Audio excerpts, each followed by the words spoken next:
Shalom, soyez tous salués dans le puissant nom de notre Seigneur Jésus-Christ.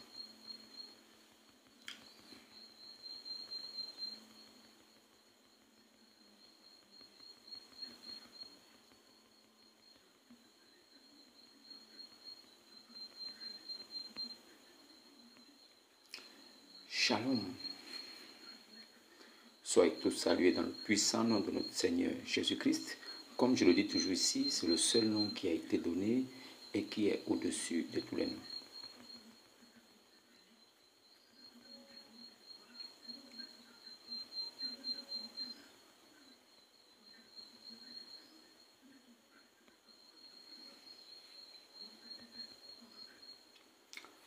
Partagez le live. Partagez le live. On va passer à un enseignement très important aujourd'hui. On va passer à un enseignement très important. Il faut édifier les gens. Il y a des personnes qui n'ont aucune connaissance, mais qui cherchent Dieu. Il y a des personnes qui sont vraiment sincères. Des personnes fidèles qui veulent trouver Dieu. Alors, nous devons les aider à rencontrer Dieu. Parce que le but pour un homme, c'est de trouver Dieu. Alors, notre but, notre boulot, la tâche que l'Éternel nous a confiée, c'est d'amener des gens à la repentance. C'est de conduire les hommes à la repentance. Et la seule façon que nous avons de conduire des âmes à la repentance, c'est de leur montrer le chemin. Ce chemin que personne ne peut trouver si Jésus ne décide pas de te le montrer. Ça veut dire que c'est un chemin que tu peux trouver. Mais si Jésus veut que tu connaisses qui est le Père, tu le sauras. Mais s'il ne veut pas, tu ne sauras jamais. Ne crois pas que connaître Dieu dépend de ta force, de ton intelligence, non. C'est Dieu qui se révèle à toi, afin que tu aies la connaissance parfaite de qui il est. Si Dieu ne se révèle pas à toi, tu ne sauras pas qui il est. Alors, d'autres personnes peuvent dire que Dieu n'existe pas. D'autres personnes peuvent dire qu'ils ne croient pas en Dieu. Mais beaucoup de personnes croient en un Dieu, en une divinité. Mais sauf que, souvent, ce n'est pas la bonne divinité. Beaucoup de personnes croient en des divinités qui ne sont pas des vraies. Parce qu'il y a une seule vraie divinité qui s'est manifestée chez les Juifs.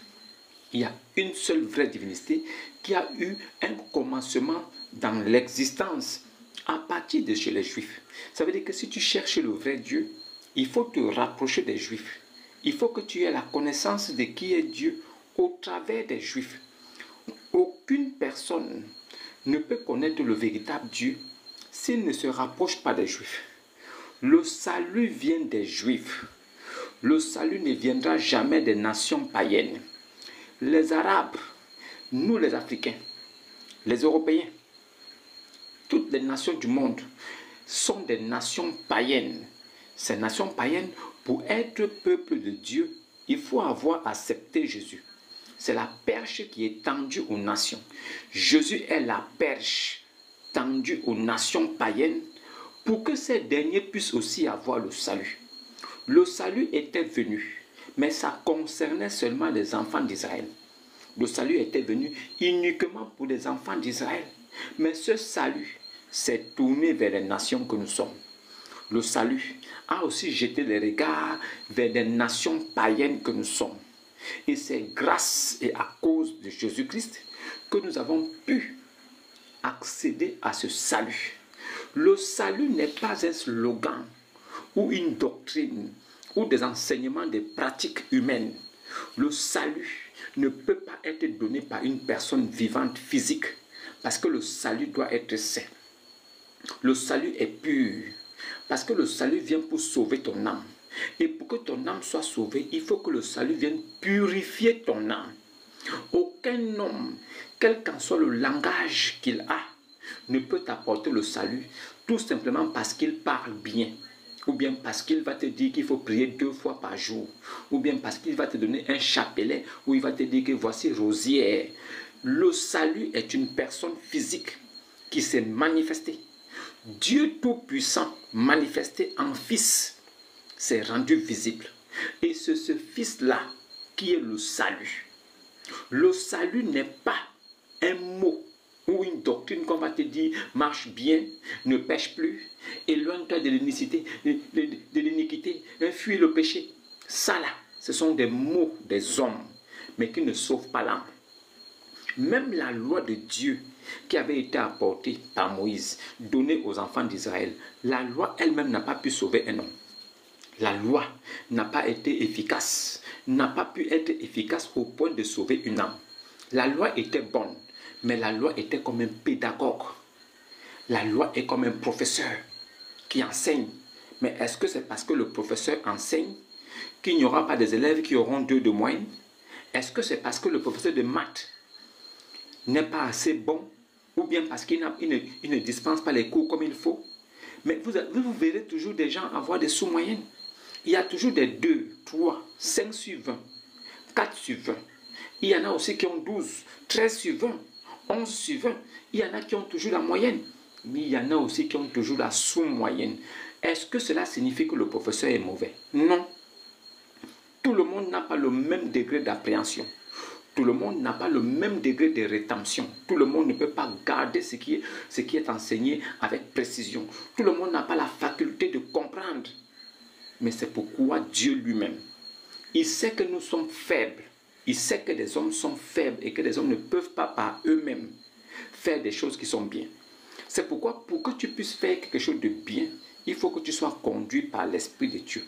C'est l'Esprit de Dieu qui t'amène à faire des choses bien, afin d'honorer Dieu, afin de servir Dieu comme il se doit. Ceux qui ne sont pas conduits par l'Esprit de Dieu, je suis désolé de vous annoncer cela.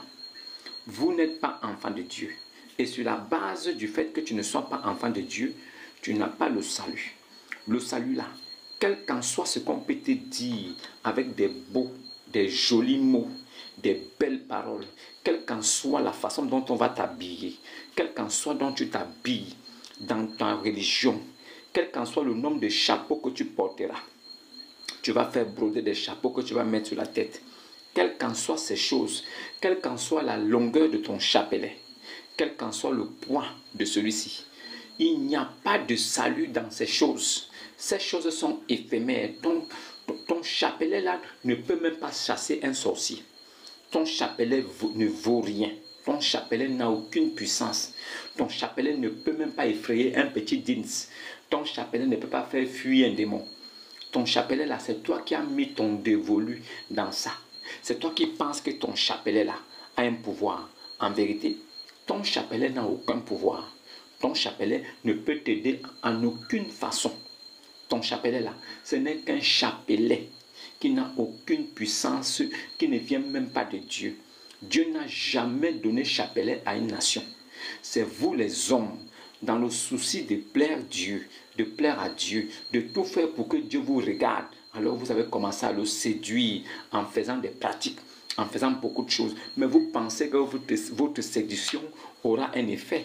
Vous croyez que votre séduction pourra faire quelque chose de bon, mais jamais. Pourquoi? Parce que ce n'est pas vous qui devez aller vers Dieu. Ce n'est pas à vous les hommes de faire le premier pas vers la divinité. C'est la divinité qui doit vous choisir et venir vous dire ce qu'il attend de vous. Vous cherchez un Dieu que vous ne connaissez pas. Vous cherchez un Dieu qui ne vous a jamais vu. Vous cherchez un Dieu qui attend que vous fassiez ce qu'il a dit par son Fils Jésus-Christ. Vous cherchez un Dieu qui a changé la législation de la loi et qui a dit maintenant, l'adoration et la véritable adoration se fait en esprit et en vérité. Donc, pour que tu puisses adorer le Père en esprit et en vérité, il faut d'abord que tu puisses croire en son Fils. Et c'est son Fils qui a dit que l'heure vient, et elle est déjà venue, où les vrais adorateurs adoreront le Père en esprit et en vérité. L'adoration n'est plus en regardant un côté de la terre. L'adoration ne concerne plus un côté de la surface terrestre. L'adoration ne concerne plus les 4 points cardinaux. L'adoration ne signifie pas qu'il faut que tu regardes un côté. Il faut que tu sois tourné de ce côté. L'adoration n'a rien à voir avec ces choses futiles des hommes.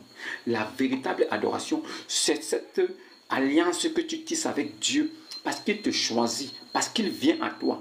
Vous qui faites des efforts pour plaire à Dieu, l'avez-vous déjà vu un jour? Vous qui essayez de faire des efforts pour être bien vu par Dieu, avez-vous déjà aperçu Dieu quelque part?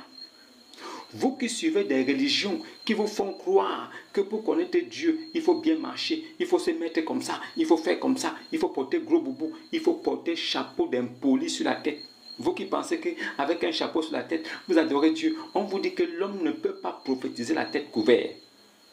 Je vois mes frères dans les réseaux sociaux avec des casquettes, ils parlent de la divinité, ils parlent de Dieu, ils ont casquettes, ils ont des choses comme des rappeurs, ils sont devenus des grands rappeurs, des Didier. Je vois des gens qui sont des grands Didier aujourd'hui. Ils parlent de Dieu, mais en mode Didier. Ils sont des Didier Arafat. Ça veut dire qu'ils ont chapeau. Ils parlent de Dieu avec chapeau. Ils parlent de Dieu avec capuche. Ils parlent de Dieu avec tout ce qu'ils veulent sur la tête. Ils se prennent pour des stars de rock and roll, du rap français. Ça n'engage que vous. La vérité, c'est que aucun homme, par sa propre force, ne peut trouver Dieu. Aucun homme, par sa propre initiative, ne peut se laisser, c'est-à-dire que ne peut trouver Dieu dans sa position. Aucun homme ne peut faire des efforts tellement plaisants au point où Dieu dit « Waouh, lui là, il a bien marché. Je vais t'accepter comme mon fils. » Vous pensez qu'on va forcer des papas, des gens chez eux pour devenir leur fils? Vous allez vous lever chez vous pour aller cogner la porte de quelqu'un que vous ne connaissez pas. Coco. Oui, il y a quoi? Non, je suis venu te voir parce que je veux que tu sois mon père. Vous pensez qu'on devient fils de quelqu'un parce qu'on le veut? Ou bien parce que c'est le père qui veut t'adopter? Vous ne comprenez pas quoi? Pourquoi les choses naturelles ne vous enseignent pas? Pourquoi les choses naturelles ne vous font pas comprendre que vous avez fait fausse route? Et la fausse route que vous avez empruntée, ce n'est même pas à cause de vous-même. Ce n'est pas vous la faute. La faute, c'est celui qui vous a mis dans Rambakala. Celui qui vous a mis dans ce problème-là, c'est de lui qu'il s'agit. C'est lui qui a foutu tout ce carnage-là. Tout le désordre que nous observons aujourd'hui, c'est un seul homme qui a causé tout ça. Parce qu'il vous a mis des choses dans la tête qu'aujourd'hui, c'est difficile d'enlever. C'est comme une doctrine bien assise. On a du mal à l'enlever. Pourquoi? Parce qu'elle prédomine, elle séduit votre âme. Et vous ne faites même plus la distinction entre ce qui est bien et ce qui est mal. Vous dépensez et vous défendez votre dogme sans regarder à gauche et à droite. Vous êtes concentré à faire des œuvres en pensant que vous pouvez plaire à Dieu dans vos œuvres. Quel homme peut faire des œuvres jusqu'à plaire à Dieu? Est-ce que Abraham a eu besoin de faire des œuvres pour que Dieu puisse dire que je te choisis? Sors de la maison de ton père.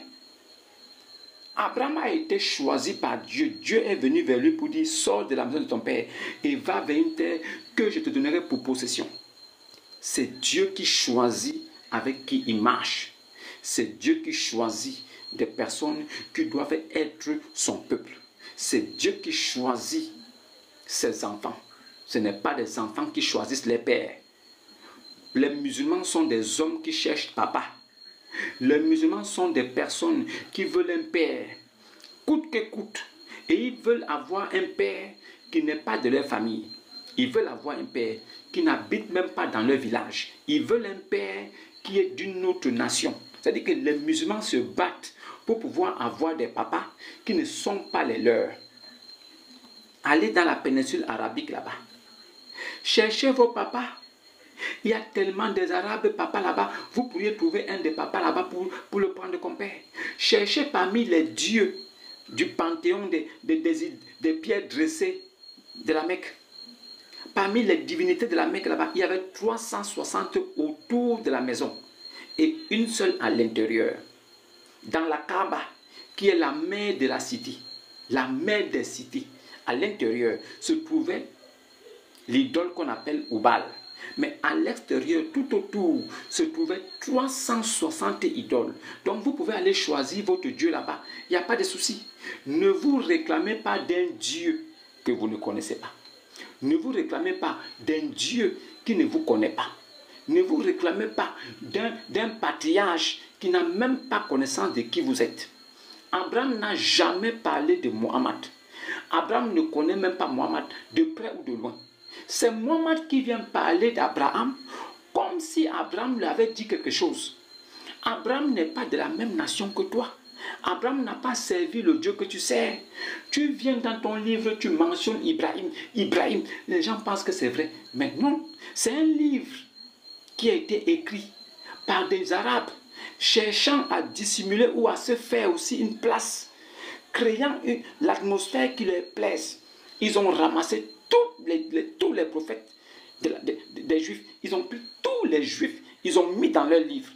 Et ils ont réécrit leur histoire avec un autre but final. La vérité, c'est quoi? C'est que Allah s'est manifesté à Mohammed après la fin de la prophétie du Dieu qu'on appelle l'Éternel. Le Dieu l'Éternel là, il s'est manifesté avec les Juifs. Il a promis au père des Juifs. Il a accompli aux enfants des Juifs. Il s'est arrêté là. Le Messie Jésus est le dernier des prophètes. Le Messie Jésus est l'accomplissement de la prophétie de Dieu.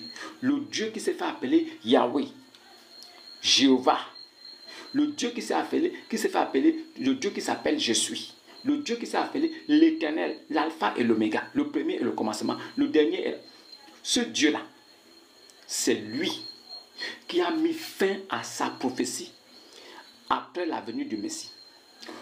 Tous les prophètes successivement ont prophétisé la venue du Messie. Le Messie, c'est le salut. Le Messie n'est pas un prophète. Il porte l'attribut du prophète. On peut l'appeler le prophète. Il est le Messie. Il est le Christ. Mais lui là, il ne vient pas pour venir donner un mode d'emploi, comment marcher. Lui vient pour sauver. Le Messie est le dernier de la prophétie. Ça veut dire que tous les prophètes annoncent, mais le dernier vient pour clore. Jésus vient donc comme la fermeture de la prophétie. Jésus est venu comme l'accomplissement de l'œuvre de Dieu. Jésus était comme un toit, comme place sur une maison, quand la maison est déjà achevée. Jésus est l'achèvement de la prophétie. C'est pourquoi il est considéré comme la pierre angulaire. Il n'est pas un prophète. Nous croyons aux prophètes. Nous croyons aux apôtres et aux disciples. Mais Jésus-Christ aussi, nous croyons en lui en tant que la pierre de l'édifice principal.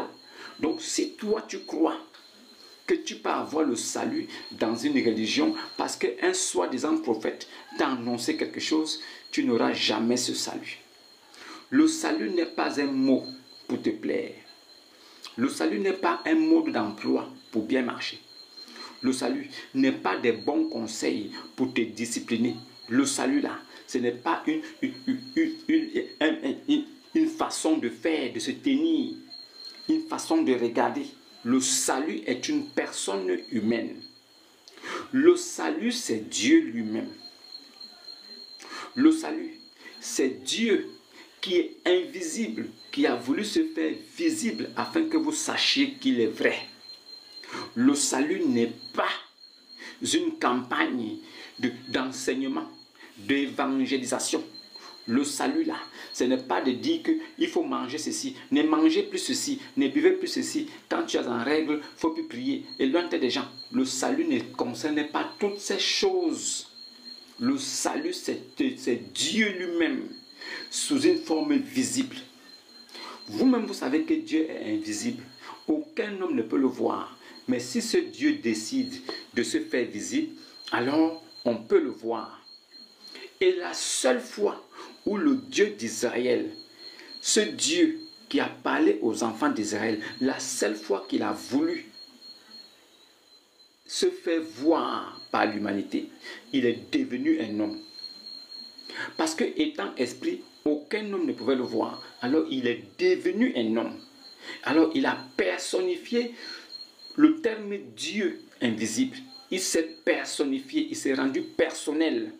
Quelque chose de visible. Et c'est au travers de cette chose visible que les œuvres peuvent se faire. C'est pourquoi le corps physique, Jésus pouvait dire, je ne fais rien de moi-même. Je fais ce que je vois faire mon Père. Mon Père agit, moi aussi j'agis. Donc Jésus pouvait maintenant faire comprendre aux gens qui étaient là que tout ce qu'il fait là, ce n'est pas lui-même qui le fait, vu qu'il n'est que comme une marionnette. C'est-à-dire, les gens voient Jésus bouger, mais eux, ils pensent que c'est un homme.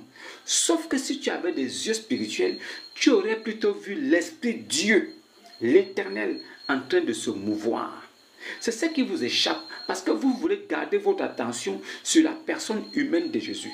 Mais ce que vous oubliez, c'est que cette personne physique que vous voyez, en réalité, n'est pas un homme. Ce que vous oubliez, c'est que la personne physique de Jésus n'est pas un homme comme toi et moi. C'est une personne, c'est le reflet de Dieu. Ce reflet invisible que vous ne pouvez voir, ce reflet qui est l'empreinte de la personne de Dieu. Quand on vous là, si on vous dit que votre empreinte est quelque part, ça veut dire qu'il s'agit de vous. Jésus est l'empreinte de l'Éternel. Cette empreinte-là, ça veut dire que si Jésus met son pied quelque part, l'empreinte que tu vois là, c'est le pied de Dieu qui est là. Mais toi, tes yeux, ton regard va se poser sur le pied humain. Alors tu verras quelque chose de charnel, mais tu oublies que Dieu est esprit. Et en tant qu'esprit, personne ne peut le voir réellement. Alors, pourquoi il veut que tu le voies? Pourquoi Dieu a voulu se faire voir? Parce qu'il savait qu'en étant visible, il pouvait mieux faire des œuvres pour être vu des hommes. Pour que par ces œuvres-là, les hommes puissent croire en lui. Et lui, en tant qu'humain, Jésus, qui était Dieu, il amenait tout le monde à la repentance vers le véritable Dieu. Jésus qui était Dieu, mais il amenait les gens à adorer le Père.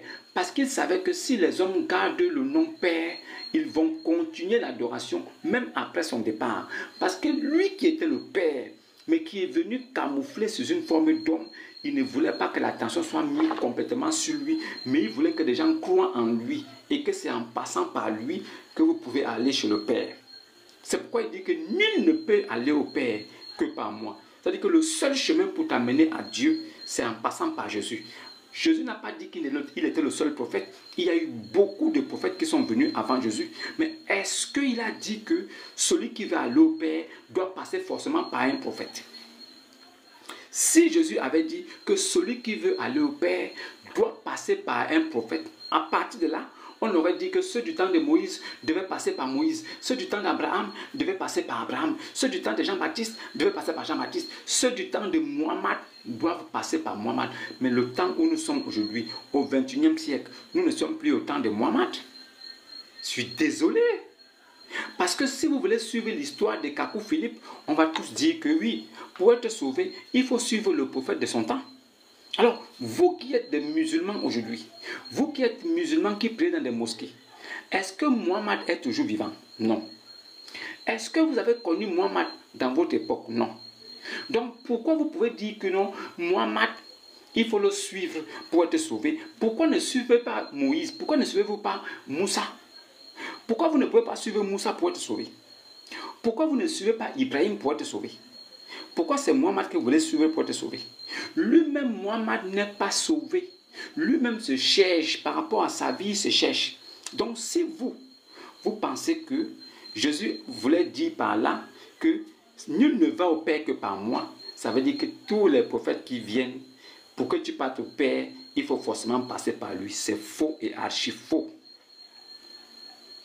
Jésus avait connaissance de tous ces prophètes qui sont venus avant lui. Mais il n'a jamais dit que celui qui va aller au Père doit passer par un prophète. Il dit nul ne vient au Père que par moi. Il ne dit pas que nul ne part, comme si le Père était quelque part. Il dit nul ne vient au Père que par moi. C'est la langue française qui vous fatigue. Quand il dit nul ne vient au Père que par moi, ça veut dire que le Père là est où il est. Jésus informe ceux qui l'écoutent que le Père se trouve à l'endroit où il est. Nul ne vient au Père que par moi. Ça veut dire que l'endroit où Jésus se trouvait, le Père était là. Mais comme le Père était donc visible comme un homme, les hommes voyaient un homme. Alors que c'était le Père invisible qui s'est fait un corps pour se rendre visible. Donc ne croyez pas que le Père est dissocié du Fils. N'espérez pas que le Père est d'un côté, le Fils est de l'autre côté. Non. Vous qui dissociez Jésus du Père, vous vous égarez. Ne dissociez jamais Jésus du Père. Parce qu'il a dit, le Père est en moi et moi aussi je suis dans le Père. Cela signifie tout simplement que le Père là, c'est Jésus. Et Jésus là, il est le Fils. Le même Jésus là, il est l'Esprit de vérité, le Consolateur. Il est Dieu, mais ils sont trois en un seul Dieu. 3 manifestations pour une seule divinité. Un seul Dieu qui s'est manifesté de façon différente, de façon diverse, mais ça reste un seul Dieu qui a voulu se manifester comme il voulait. La manifestation n'a rien à voir avec l'essence.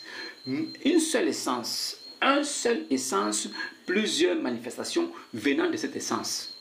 Donc si vous pensez qu'aujourd'hui, vous pouvez suivre un prophète et avoir le salut parce que vous l'avez suivi, je suis désolé pour vous les gars. Si vous pensez que le Père est quelque part ailleurs et que le Fils est quelque part ailleurs et que comme le Fils était sur terre, le Père était au ciel avec sa barbe blanche, vous vous trompez. Le même Père, c'était lui qui était là devant vous, sous une forme humaine. Il fallait qu'il parte. Il fallait que ce côté charnel qui est venu, il fallait que l'agneau du sacrifice pour expier les péchés du monde, il fallait que cet agneau qui est venu pour mourir en sacrifice, pour devenir malédiction pour nous, il fallait que cet agneau passe par le boucher. Il fallait que cet agneau soit donc immolé. Il fallait que le corps physique qui s'est rendu visible là soit immolé, afin que par cette immolation, le salut soit donc permanent pour quiconque croit. Le salut devient permanent au nom puissant de Jésus. Il n'y a pas de salut dans le nom d'un prophète. Il n'y a pas de salut dans le nom d'une quelconque personne.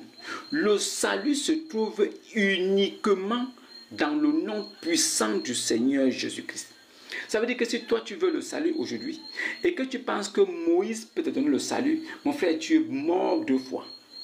Si tu penses que Abraham peut te donner le salut, mon frère, tu es mort 2 fois.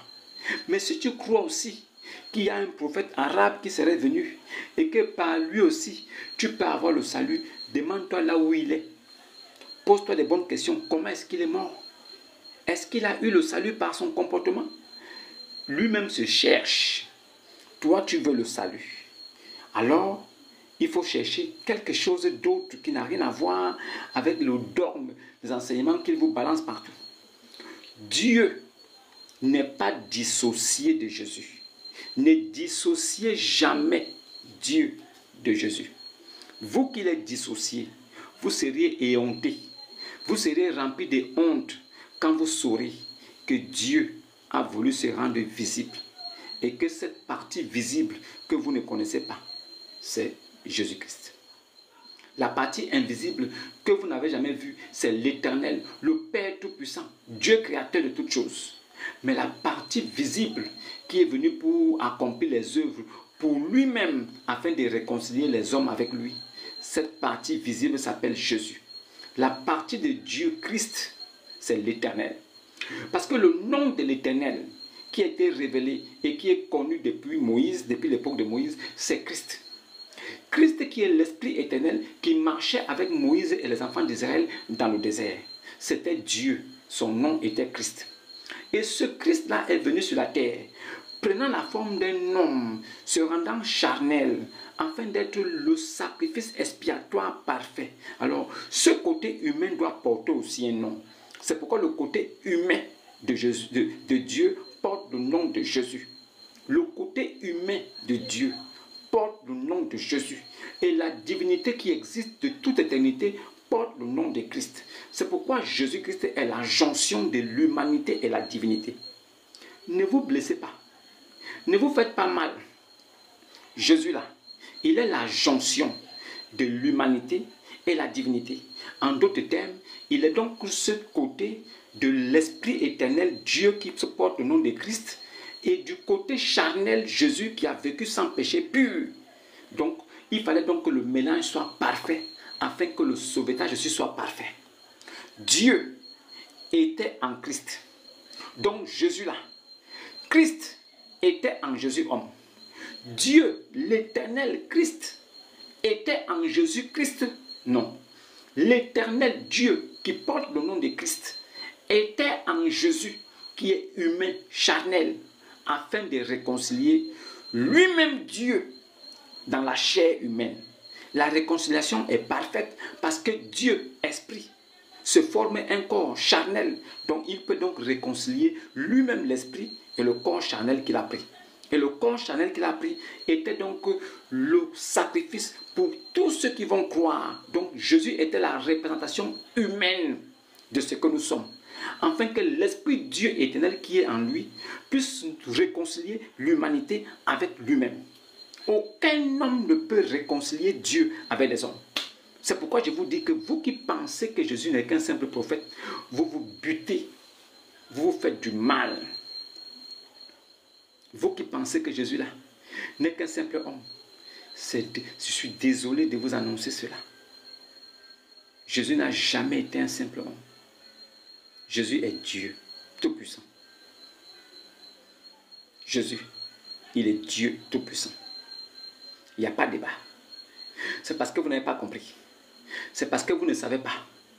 C'est parce que vous ne connaissez pas l'aspect physique que vous avez vu. C'est parce que quand vous parlez de Jésus dans son aspect physique, vous vous focalisez sur le côté charnel. Reculez un peu et regardez avec des yeux spirituels. Vous verrez Dieu à la place de Jésus. C'est pourquoi il dit, nul ne vient au Père que par moi. Personne ne peut connaître le Père si ce n'est le Fils qui veut le révéler. Donc le Père est là. Mais c'est le Fils aussi qui est là, qui peut révéler ce Père qui est là, caché. Parce que le Père n'est pas caché ailleurs. Il est caché dans le Fils. C'est pourquoi le Fils a connaissance de l'endroit où se trouve le Père.